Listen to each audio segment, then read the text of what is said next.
네, 이번 주 누가복음 강해 오늘 다 같이 보실 말씀은 누가복음 21장 25절에서 오늘 28절까지 보시겠습니다. 재림에 관한 예언들이 나오고 있죠. 21장 25절에서 28절.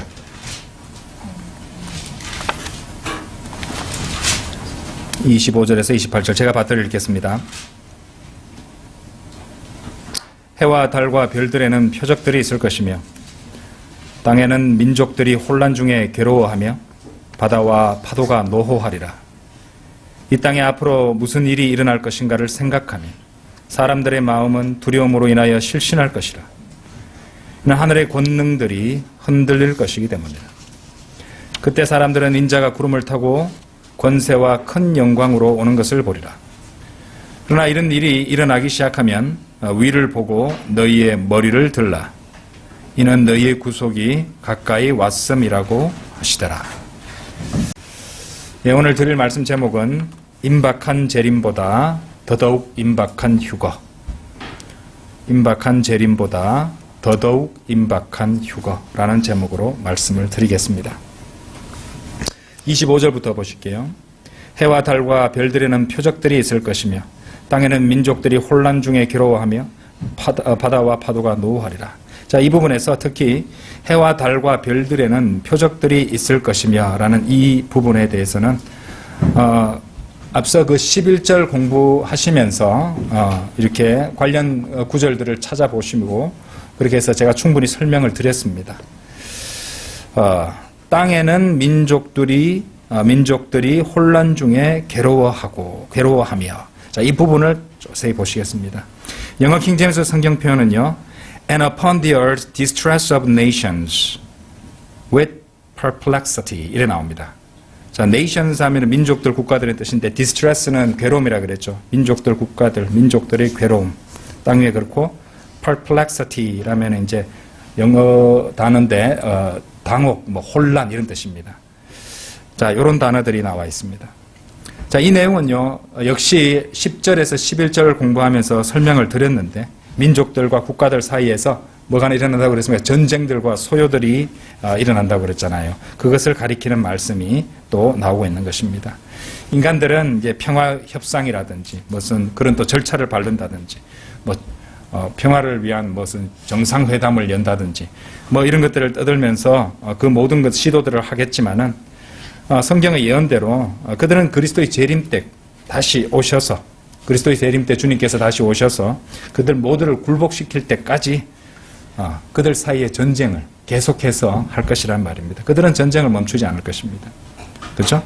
그런데 특히 여기서 혼란 중에라는 표현이죠. 민족들이 혼란 중에 괴로워하며 이제 전쟁과 이런 것들이 나오는데 이 특히 혼란 중에라는 이 perplexity, with perplexity 이 표현을 우리는 잘 봐야 됩니다. 이 혼란 중에라는 이 표현은요, 대환란 문맥에 자주 등장하는 단어예요. 22장, 이사야서 22장 5절 한번 열어보십시오. perplexity, 혼란이라는 단어인데, 당혹, 혼란, 이런 건데. 자, 이사야서 22장 5절.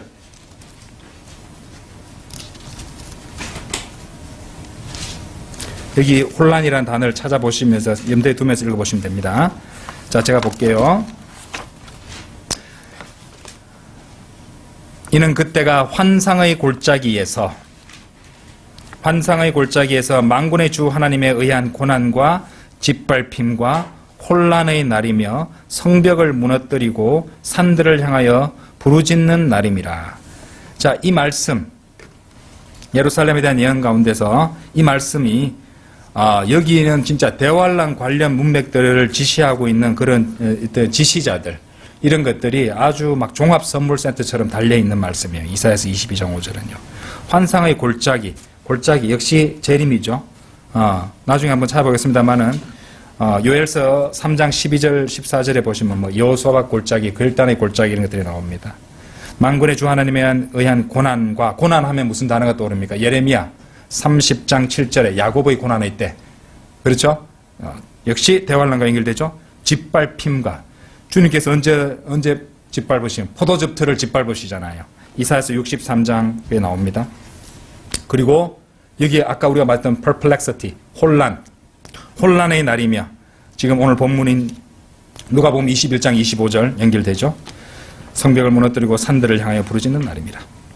어떻습니까? 이사야서 22장 5절 이 재림의 그러니까 대환란에 대해서 그대로 보여주시는 이 말씀과 연결짓는 연결고리가 되고 있습니다. 누가복음 21장 25절의 그 혼란이라는 단어는 그렇다 이 말입니다. 그래서 고난의 날, 짓밟힘의 날, 혼란의 날 역시 대환란의 문맥이라는 걸 아셔야 됩니다. 자, 그래 아까 제가 간단히 말씀드렸는데 실제로 백문이 불여일견이잖아요. 그 구절들 간단히 좀 보고 가시겠습니다. 요엘서 3장 12절 한번 열어보십시오.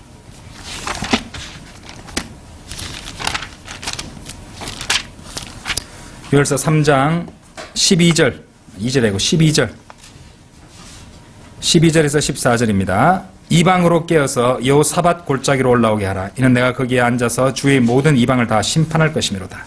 너희는 낫을 대라. 이는 곡식이 익었습니다. 너희는 와서 밟으라. 포도즙 틀이 가득 차고 독들이 넘쳐나미니 그들의 죄악이 크기 때문이라. 여기도 밟는다 말 나오죠? 14절 결단의 골짜기에 많은 무리들이 있으니 골짜기 나왔습니다. 이는 주의 날이 결단의 골짜기에 가까움이라. 그랬죠? 그리고 아주 유명한 구절이죠. 에레미야 30장 7절 한번 열어보십시오. 에레미야 30장 7절. 유명한 구절이죠. 야곱, 이스라엘이잖아요. 야곱의 고난에 있대. 30장 7절. 예레미야 30장 7절. 기억하십시오. 슬프도다 그날이 크므로 어떤 때도 그와 같지 않나니 그날은 야곱의 고난의 때라. 그러나 그는 그 고난에서 구원을 받으리라 그랬습니다. 그렇죠? 또 이사야서 앞책이죠. 이사야서 63장도 열어보십시오. 63장 구절이 많으니까 빨리빨리 보고 가겠습니다. 1절부터 6절. 보스라에서 물들인 옷을 입고 에돔에서 오는 이가 누구인가? 그의 의복이 화려하고 그의 능력의 위엄으로 거니는 이가 누구인가? 의로 말하는 나니 구원할 능력이 있는 나로다. 어찌하여 네 의복이 붉으며 네 옷이 포도즙 틀을 밟는 자 같은가? 나는 홀로 포도즙 틀을 밟았고 백성 중에 나와 함께한 자가 아무도 없었도다. 나의 분함으로 그들을 밟고 나의 진노함 속에서 그들을 짓밟으리니. 짓밟는단 말 나왔죠, 그죠? 예. 짓밟으리니 그러면 그들의 피가 내 옷에 튀어서 내가 내 의복을 모두 얼룩지게 할 것이다. 이는 복수의 날이 내 마음속에 있고 내 구속의 해가 오기 때문이라. 내가 보았으나 도와주는 자가 아무도 없었으니 붙들어주는 자가 없음을 이상히 여겼도다. 그래 나 자신의 팔이 내게 구원을 가져왔고 내 분노가 나를 붙들었도다. 내가 나의 분함으로 백성들을 밟을 것이요 나의 분노로 그들을 취하게 하리라. 또 내가 그들의 기력을 땅으로 끌어내리겠노라. 그렇습니다. 그렇죠? 그리고 오늘 본문 말씀 이사야서 21장 25절에서 그렇죠? 땅에는 민족들이 혼란 중에 괴로워하며 이런 것들이 다 대환란과 연결되어 있는 그런 표시가 되는 구절들이고 단어들입니다. 그러니까 이 단어들이 굉장히 중요합니다. 킹제임스 성경에는요. 그래서 하나님께서 이런 단어들이 이제 이렇게 서로 성경들이 통하도록 잘 보존해 두죠. 킹제임스 성경 단어들 잘 보존해야 됩니다. 그리고 그것을 번역할 때도 그것들을 잘 살려서 번역해야지 같이 연관된 걸 펼쳐서 볼 수 있게 된다는 것입니다. 그래서 그런 게 잘 우리말은 좀 이렇게 여러 가지로 번역되는 게 많기 때문에 주의 깊게 안 하면은 놓치기 쉬워요. 그래서 제가 몇 번이나 말씀드렸습니다. 영어로 한 번씩 이렇게 확인해 보시는 것이 참 도움이 되고 또 그만큼 많은 진리로 인도해 주신다는 것입니다. 마지막 때에 그 전 세계의 언어로서 주신 성경이 바로 킹제임스 성경이니까요. 그렇죠? 다시 누가복음 돌아오셔서 21장 25절 마지막 부분이죠. 바다와 파도가 노호하리라.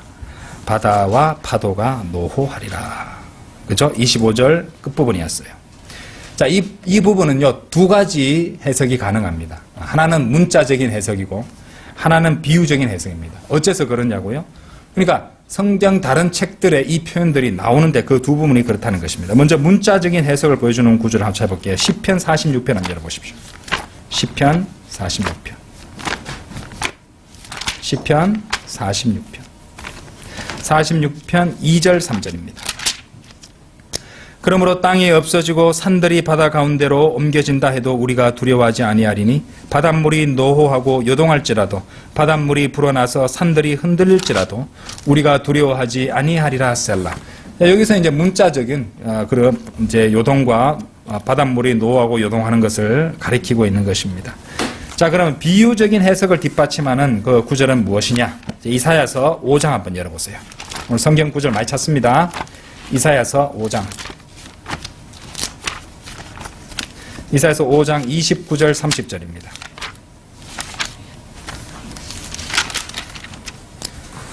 그들의 포효함은 사자 같으니 젊은 사자같이 포효하리라. 정녕 그들이 포효하며 먹이를 움켜서 안전하게 가져가도 아무도 건져낼 자가 없으리라. 그날에 그들은 바다에 노호하는 소리처럼 그들에 대하여 보여하리니. 이제 이거는 이제 소리처럼의 직유잖아요, 그죠? 누가 그 땅을 바라본다면 보라, 흑암과 슬픔이니 빛은 그곳의 하늘들에서 어둡게 되리라. 이렇게 되어 있습니다. 그런데 실제로 이제 대환란 때 이런 일들이 일어날 것인데, 문자적인 그러니까 바닷물이 노하고 요동하는 일이 일어날 것인데, 하나님께서 그렇게 이제 내리시는 그런 천벌이 대환란 때 일어나는 그런 천벌, 바닷물이 노하고 요동하는 이런 것들은 이제 앞에서 맛보기로 보여주신 것들이죠. 인도네시아라든지 일본에서 일어났던 그 엄청난 쓰나미 있었잖아요. 자, 그런 것들은 장차 대환란 때 일어날 그런 우리가 이미 이제 보았던 역사상의 쓰나미들은 하나님께서 내리실 천벌에 비하면 진짜 맛보기밖에 안 될 것이라는 것을 아셔야 된다는 것입니다. 26절, 누가복음 21장 26절 보시죠. 이 땅에 앞으로 무슨 일이 일어날 것인가를 생각하면 사람들의 마음은 두려움으로 인하여 실신할 것이라. 그 여기 보면 사람들의 마음은 두려움으로 인하여 실신할 것이라. 영어 킹제임스 성경 표현이 Men's hearts failing them for fear 이렇게 되어 있습니다. 그러니까 두려움으로 인하여 사람들의 심장이 그들을 failing 한다 이 말인데, 이제 이렇게 두려움으로 인하여 실신할 것이라 이렇게 됐습니다. 그런데 heart failure라는 단어가 이제 심장마비를 나타내는 단어인데요. 이 heart failure가 이 킹제임스 성경 요 부분에서 왔다는 걸 우리가 알 수 있죠.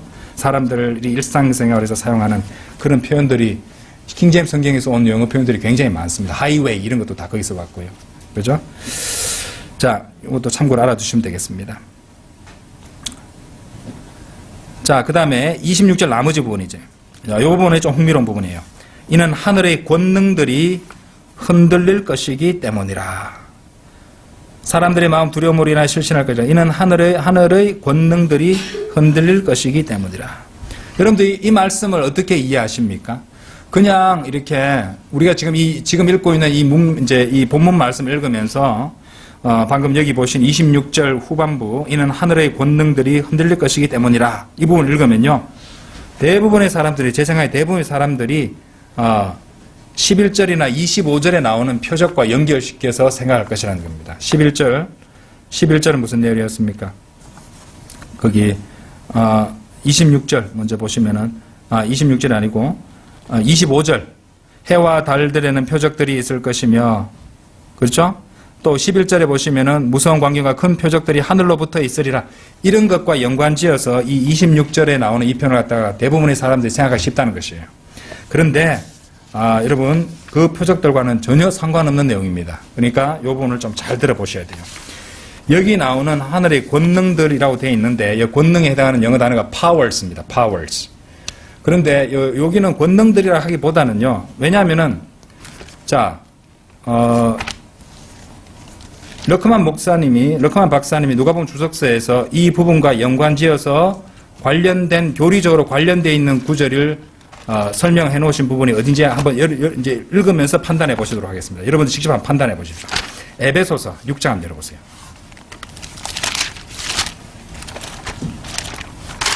에베소서 6장. 여러분이 한번 판단해 보세요. 6장 12절.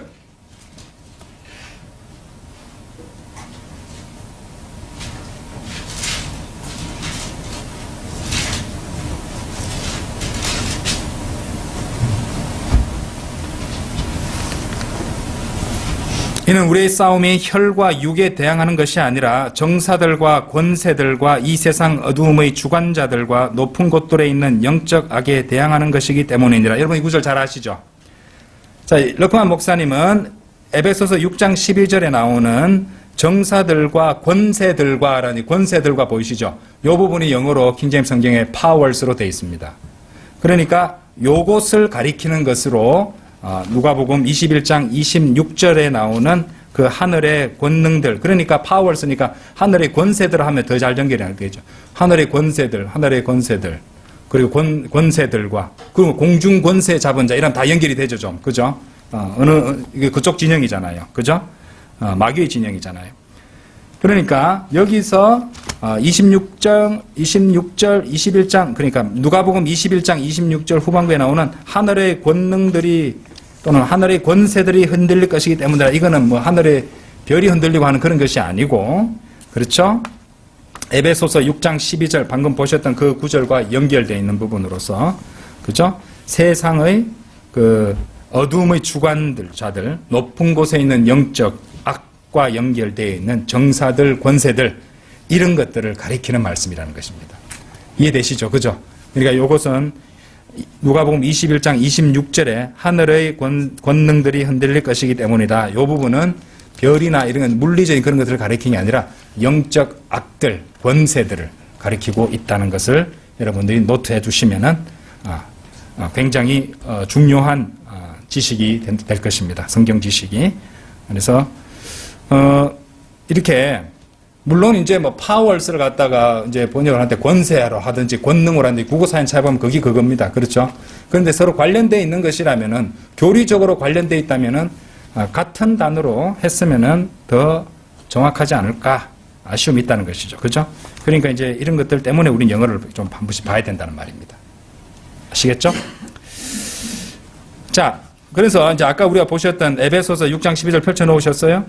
그러니까 여기 보시면은 높은 곳들에 있는 영적 악에 대항하는 것이기 때문이라. 그래서 이 높은 곳들 이걸 갖다가 가리켜 가지고 오리겐 아시죠? 오리겐이 뭐라고 했냐면은 높은 곳들이 이 지상의 정부의 고위직을 가리키는 것이다. 이렇게 그 사람은 설명을 했어요. 근데 그거 틀렸죠? 왠지 왜 어째서 그런지 증명해 보겠습니다. 이사야서 24장 한번 열어보십시오.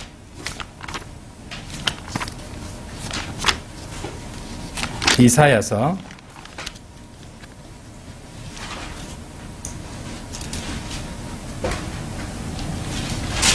지금 이제 제가 여러 말씀 드려가지고 헷갈리실까봐 설명드리는데 누가복음 21장 26절에 그렇죠? 하늘의 권능들이 흔들린다. 이 부분을 설명하기 위해서 에베소서 6장 12절에 있는 그 권세들, 높은 곳들에 있는 영적 악들을 가리키는 거라고 설명을 드린 겁니다. 근데 이제 높은 곳들을 가리켜서 오리겐이 이거는 정부의 고위직이다 이래 가르쳤는데 이사야서 24장 21절을 보시면 그것이 그 말이 거짓말임을 알 수 있어요. 24장 21절. 그가 틀렸죠? 자, 그날에 주께서 높은 곳에 있는 높은 자들의 군대와 땅 위에 있는 땅의 왕들을 벌하시리라. 자, 이 말씀 잘 보세요. 이 말씀 분명히 보여주시죠. 여기는 두 개가 서로 대비되잖아요. 높은 곳에 있는 높은 자들의 군대, 이거는 영적 세력들입니다. 맞죠? 왜냐하면은 뒤에 땅 위에 있는 땅의 왕들이 이제 그 왕들이 이제 그 땅의 지상 왕국의 최고 높은 권세들 아닙니까? 그렇죠? 그러니까 높은 곳에 있는 높은 자들의 군대 할 때 이것은 영적인 세력들, 그 부분들을 말하는 것입니다. 높은 곳이 지상의 높은 곳이 아니라는 말이죠. 그래서 아까 보셨던 에베소서 6장 12절의 높은 곳들은 지상에 있는 곳이 아닙니다. 이 지상에서 높은 건물 짓고 높은 데 앉아있고 이런 것이 아니에요. 그 높은 곳들은 바로 그것들의 통치자가 있는 첫째 하늘과 둘째 하늘이라는 것입니다. 그러면 이제 우리가 연결이 되잖아요. 에베소서 펼쳐놓으셨죠? 2장 2절 보세요. 첫째 하늘, 둘째 하늘에 그들이 있다는 말입니다. 그래서 뭐라고 말씀하시나요? 에베소서 2장 2절에서 전에는 너희가 그것들 가운데서 이 세상의 풍조를 따르고 공중 권세의 통치자, 지금 불순종의 자녀들 안에서 역사하는 영을 따라 행하였으니 공중 권세의 통치자. 공중, 첫째 하늘, 둘째 하늘이잖아요. 그렇죠? 지금 하늘에 보이지 않는 전파를 쏴가지고 온갖 뭐 방송이라든지 인터넷이라든지 막 하죠? 그리고 우주를 향해서도 끊임없이 전파 망원경하고 전파를 쏘아대고 있죠? 공중 권세의 통치자. 영어로 뭐라고 되어 있습니까? The power of the air. 그죠? 방송 중도 on air 하잖아요. 그죠? 그런 것들을 한번 연결시켜서 생각해 보시면 되겠습니다. 자, 다시 누가복음으로 돌아오시면 되겠습니다. 그래서 21장 26절에 하늘의 권능들이 하늘의 권세들이 흔들릴 것이기 때문이라. 이 부분은 뭐 해, 달, 별이 흔들린다는 말이 아니라는 거. 그렇죠? 11절, 25절과 연관된 구절이 아니라 공중 권세 잡은 그 자, 그리고 그들의 세력에 대해서 말씀하시는 것이고, 이사야서 24장 21절 우리가 연관지어서 한번 찾아봤습니다. 굉장히 흥미로운 공부가 될 것이에요. 그때 사람들은 21장 27절에 그때 사람들은 인자가 구름을 타고 권세와 큰 영광으로 오는 것을 보리라. 그죠? 권세와 권능을 가지고, 그죠? 예. 자, 그런데 여러분들 이 부분을 저는 항상 이렇게 성경을 읽으면서 좀 왜 이렇게 번역을 했나 이렇게 생각할 때 많았었는데, 개역 성경에 그렇게 되어 있는 것 같아요. 왜냐하면은 사람들은 인자가 구름을 타고 권세와 큰 영광으로 오는 것을 보리라. 자, 여러분들 저번에 제가 하늘의 문이라는 강의 했었죠, 그죠? 예, 그것과 연관지어 설명 한번 드리겠습니다. 자, 인자가 구름을 타고 라는 부분을 갖다가 영어 킹제임스 보시면요, 뭐라고 되어 있냐면은 Son of Man, 인자죠. Coming in a cloud 되어 있어요. cloud는 구름입니다. Coming in a cloud. 무슨 말이에요? 하나의 제가 지각할게요. 하나의 구름 안에서 온다. 하나의 구름 가운데서 온다. 구름 가운데서 오신다는 말입니다. 구름 타고 온다는 말이 아닌데 왜 일어나는가 좀 그래요. 근데 어쨌든 자, 여기서 제가 설명 들으시면 그게 아니고 구름 가운데서 오신다는 말이 뭡니까? 제가 그랬잖아요. 구름과 연관되어 있다는 게 그렇죠. 우리 구름 속 올라가잖아요. 하늘의 문, 구름 속에 있는 문. 주님께서 그 포털을 통해서 오신다는 그런 것을 보여주는 부분이라고 저는 믿습니다. 뭐 제가 이건 뭐 확고한 교리다 이렇게 가르치지는 않습니다만은 저는 coming in a cloud, 구름 가운데서 오신다는 말입니다. 구름 타고 막 손오공입니까? 군둔 타고 오게 그런 거 아니고요. 예. 그러니까 그 부분은 조금 많이 아쉽습니다. 자, 27절입니다. 27절 지금 보신 이 부분은요, 누가 뭐라 해도 명백히 재림입니다. 재림. 그래서 주님께서는 제자들에게 이제 그분께서 8절에서 16절에 걸쳐서 말씀해 주셨던 그런 일들, 재림의 있던 그 징후들, 표적들이 일어난 것을 시작하는 것을 본다면 28절 말씀대로 그렇게 하라고 말씀하셨어요. 위를 보고 너희의 머리를 들라. 이는 너희의 구속이 가까이 왔음이라. 그렇죠? 예. 그래서 이제 주님께서 그런 말씀을 하셨다는 것입니다. 그런데 여러분들, 여기에도 주의하실 것이 하나 있습니다. 그것은 이 일들이 잘 들으세요, 여러분들. 이게 휴거의 표적입니까? 아닙니다. 이것은 재림의 표적들이라는 사실이에요. 그럼 교리적으로 이 표적들은 유대인들을 위한 것이지 우리 그리스도인들을 위한 표적들은 아닐 것입니다. 그러나 여러분, 우리 한번 솔직히 한번 이야기해 봅시다. 만일 앞에서 계속 공부했던 그런 이 재림의 표적들이 일어나기 시작했다면, 우리는 이미 일어나고 있고 많이 이루어졌고 이런 것들을 많이 보았죠? 그렇다면 그것은 동시에 무엇을 가리키는 것입니까? 우리의 구속도 그만 가까웠다는 것을 보여주는 것이잖아요. 그죠? 예. 우리는 우리 몸이 구속을 갖다가 알든 모르든 기다리고 있는 것입니다. 로마서 8장 한번 열어보세요. 로마서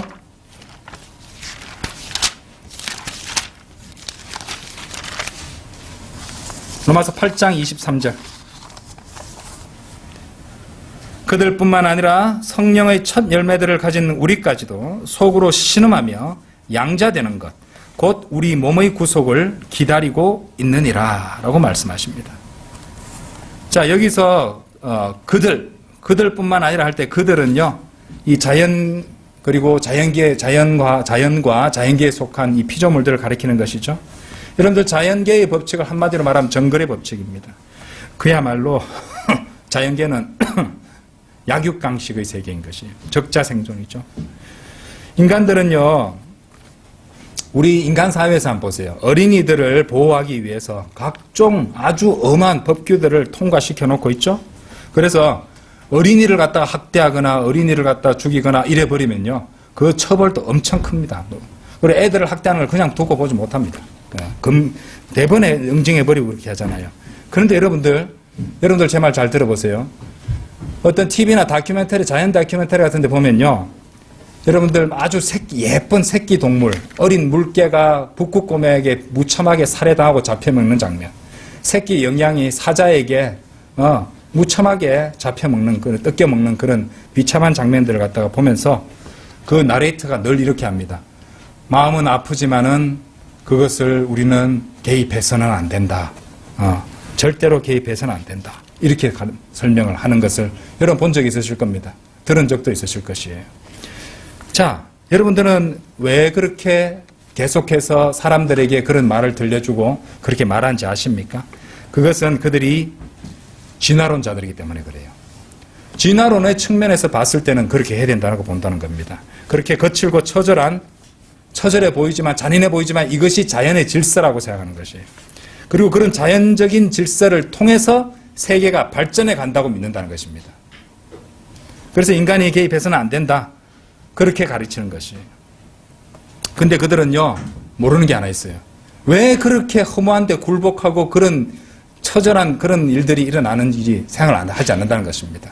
그러니까 자연계가 애당초 잘못되어 있다는 것을 생각하지 않은 것이에요. 자연계가 뭔가 잘못되어 있다는 것을 받아들이지 않는다는 말입니다. 자, 하지만 하나님의 말씀, 우리 바이블 빌리버들은 성경을 읽을 때 알게 돼요. 하나님의 말씀은 그들이 완벽한 시스템이라고 찬사를 보내고 있는 이 자연에 문제가 있다는 것을 우리는 알고 있고, 그 문제가 있기 때문에 오늘날 자연과 자연계에 있는 모든 피조물들은 어떻게 하고 있다고 말합니까? 성경 말씀은 신음하고, 문제 가운데서 신음하고 있다고 말씀하시는 것입니다. 이 자연계가요, 완벽하고 아주 문제 없이 자연의 질서에 따라 잘 돌아가고 있다면은 왜 신음하겠습니까? 그렇죠? 19절 보세요. 피조물이 간절한 기대를 가지고 하나님의 아들들이 나타날 것을 기다리고 있으니, 20절, 8장 20절입니다. 로마서. 피조물이 허무한데 굴복하는 것. 허무한데 굴복하잖아요. 자연계 자연물을 보십시오. 거기는 뭐 자비라는 게 없습니다. 동정 이런 것이 없습니다. 허무한데 굴복하잖아요. 근데 인간들은 그것이 완벽한 자연계의 시스템이다. 우리가 개입해서는 안 된다. 파괴해서는 안 된다 하고 하지만은 자연계가 잘못되어 있다는 것입니다. 근본적으로. 그렇죠? 예. 죄 때문에 그렇잖아요. 죄 때문에 그런 거예요. 죄가 그렇게 무서운 거잖아요. 그죠? 자, 그러면 묻겠습니다. 성경 말씀은 분명 그 피조물들이 문제 가운데서 신음하고 있다고 말씀하시는데 어느 쪽이 옳습니까? 진화론자들이 옳습니까? 아니면은 하나님 말씀이 옳은 겁니까? 하나님이 옳으십니까? 진화론자들이 옳은 겁니까? 바이블 빌리버는 하나님이 옳다고 믿고 또 그렇게 말할 수 있어야 합니다. 당연히 하나님과 그분의 말씀이 진리죠. 자, 그런데 그 진리의 말씀이 뭐라고 말씀하시냐면은 그렇게 자연의 피조물만 신음하는 것이 아니라 우리 그리스도인들도 저마다 신음하고 있다고 말씀하십니다. 우리 그리스도인들은 주님을 구주로 영접해서 성령의 전이 된 사람들이죠. 성령께서, 우리가 구원받았을 때 성령께서 우리에게 행사하시는 첫 번째 역사가 우리를 새로운 피조물로 다시 태어나도록 하시는 일이에요. 고린도후서 5장 17절에서 그러므로 누구든지 그리스도 안에 있으면 새로운 피조물이라. 옛 것들은 지나갔으니 보라 모든 것이 새롭게 되었도다 라고 말씀하십니다. 그런데 새로운 피조물이 되었는데 왜 우리는 아직까지 신음하고 있다는 말입니까? 우리는 성령의 첫 열매들을 지녔으면서도 아직 몸의 구속이 이루어지지 않았기 때문에 신음하고 있는 겁니다. 알면서도 신음하고 모르면서도 신음하는 것입니다. 그런데 이와 관련해서 우리가 로마서 8장을 읽다 보면요, 모순처럼 보이는 대목이 나옵니다. 자, 15절 16절 한번 보세요.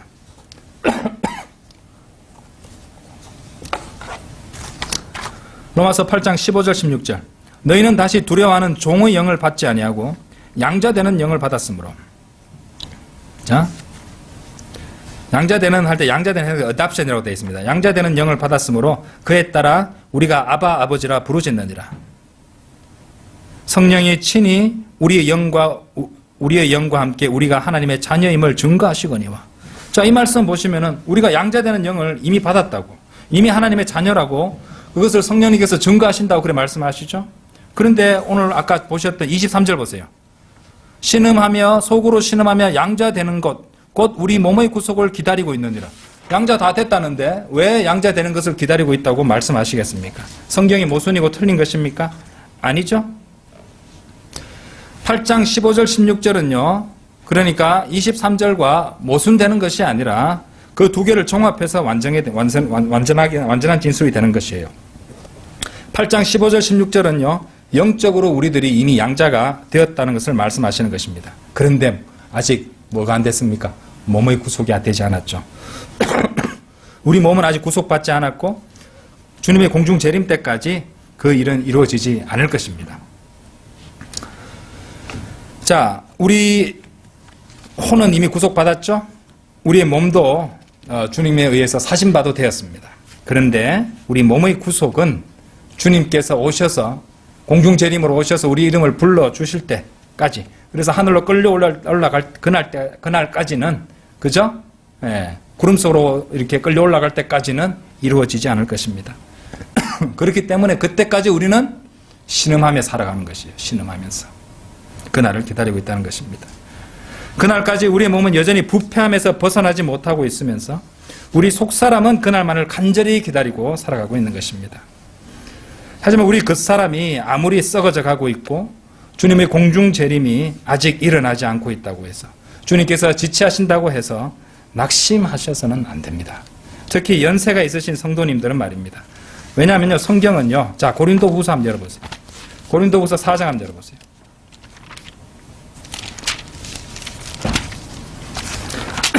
4장, 여러분 다 아시는 말씀이에요. 16절에서 이런 까닭에 우리가 낙심하지 아니하노라. 낙심 안 한다고 되어 있잖아요. 작년에 주님께서 오시지 않았네. 나는 점점 이렇게 노쇠하고 있는데 주님께서 오시지 않았네. 너무 실망이야. 이런 까닭에 우리가 낙심하지 아니하노라.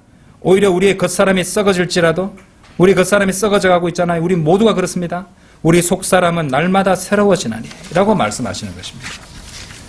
우리의 육신 곧 옛사람은 자연의 법칙을 벗어날 수 없습니다. 자연의 법칙은 문제가 있어요. 그렇죠? 주님께서 오셔서 다 회복될 때까지는 그 문제를 안고 갈 수밖에 없는 것입니다. 그렇죠?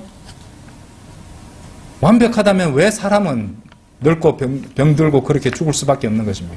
죄 때문이잖아요. 죄의 싹슨 사망. 그렇죠? 인간들은 자기 노력으로 이 문제들을 해결하려고 하잖아요. 행위구나와 똑같죠? 예.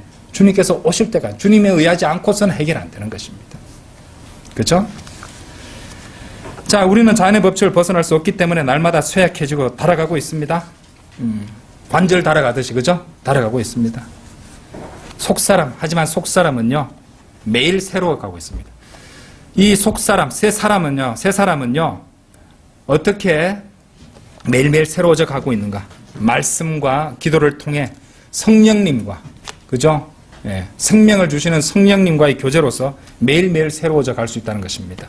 그러니까 육신적으로는 늙어가고 달아가고 있지만은 영적으로는 우리는 계속 기뻐할 수 있고 더 새로워진다는 것입니다. 그래서 여러분들이 속사람이 매일매일 새로워지지 않고 있다면, 아니 그렇게 느끼신다면 당장 주님과의 교제를 점검해 봐야 됩니다. 주님과의 교제가 원활하지 않으면은 우리 속사람이 매일매일 새로워지기가 힘들 것입니다. 그렇죠? 주님을 사랑합니다. 또 주님께서 주님을 위해서 살고 싶습니다. 또 주님과 더욱 잘 알고 싶습니다. 이렇게 말하면서 말씀과 기도를 갖다가 게을리 한다면은 어찌 주님을, 여러분들 연애할 때도 누구와 자꾸 만나고 자꾸 얘기해야지 정도 싹 들고 서로 다 이해도 잘 되고 그렇잖아요. 그렇죠? 예, 말로만 그러면 안 되잖아요. 그죠? 2023년은 그런 결심을 하셔야 된다는 것입니다. 그렇죠? 더욱더 주님을 위해서, 왜 주님 오실 날이 그만큼 가까이 왔기 때문에. 그렇죠? 작년에 비해서 1년만큼 더 또 가까워진 겁니다. 어쩌면 올해 오실 수도 있잖아요. 그렇죠? 그러면요, 우리가 하루하루 보내는 그 날들 하루하루가 매 시간이 얼마나 중요한 시간들인지, 매 시간이 얼마나 우리가 최선을 다해서 살아야 되는 시간들인지, 주님을 위해서 살아야 되는 시간들인지 우리는 귀하게 여겨야 된다는 것입니다. 어쨌든 우리는 그처럼 하루하루를 신음하면서 주님의 도우심으로 하루하루 새로워져 가며 우리 몸의 구속을, 그러니까 우리 주 예수 그리스도의 재림을 기다리고 있는 것입니다.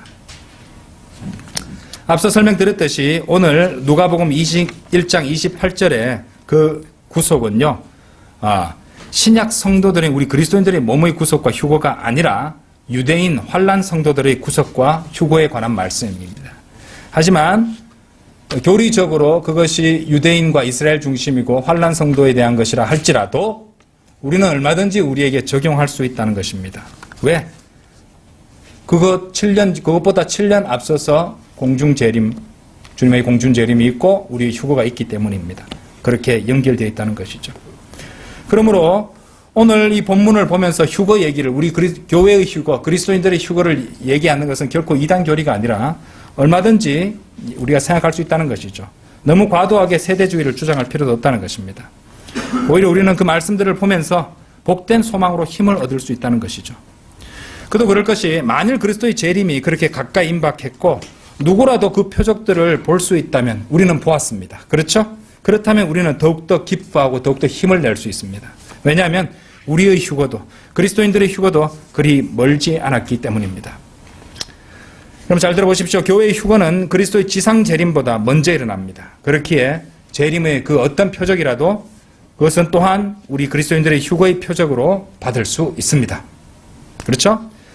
설령 그 표적들이 교리적으로 우리 그리스도인들을 향하는 것이 아니라 해도 우리가 그 표적을 읽고 우리에게 적용할 수 있는 부분이 전혀 없는 것은 아니다 이 말입니다. 우리에게 적용할 수 있다는 말이죠. 다시 말씀드리지만 우리 신약 성도들의 휴거는 그리스도의 지상 재림보다 7년 먼저 일어나는 사건입니다. 그러므로 다시 강조드리지만 어떠한 재림의 표적이라도 우리에게는 기쁘고 기쁜 소식이 될 수 있다는 것입니다. 그렇기에 제가 오늘 제목을 임박한 재림보다 더더욱 임박한 휴거라고, 그렇죠? 그렇게 정했던 것입니다. 여러분들, 러크만 박사님이 누가복음 주석서를 기록하셨을 때가 그분의 나이 몇 살 때인지 아십니까?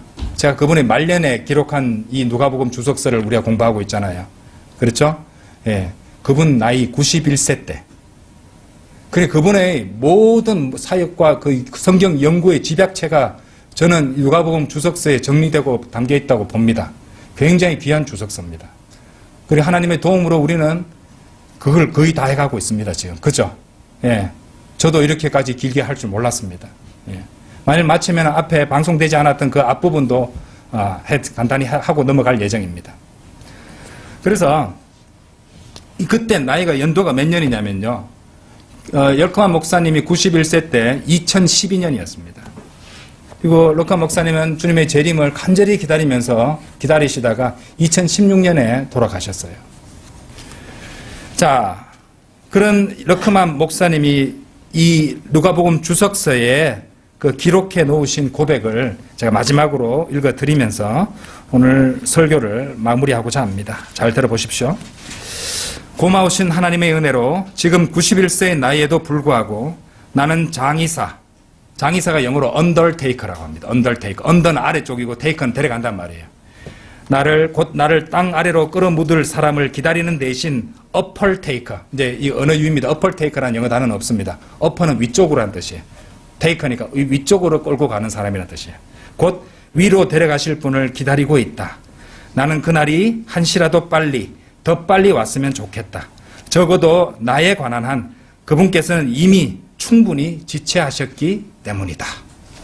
우리도 한시라도 더 빨리 주님 오시기를 모두 간절히 기다리고 있을 것이라 믿습니다. 주님 어서 오시기를 간절히 바라면서 흔들리지 않고 우리 믿음을 지켜야 되겠습니다. 다 같이 기도드리겠습니다.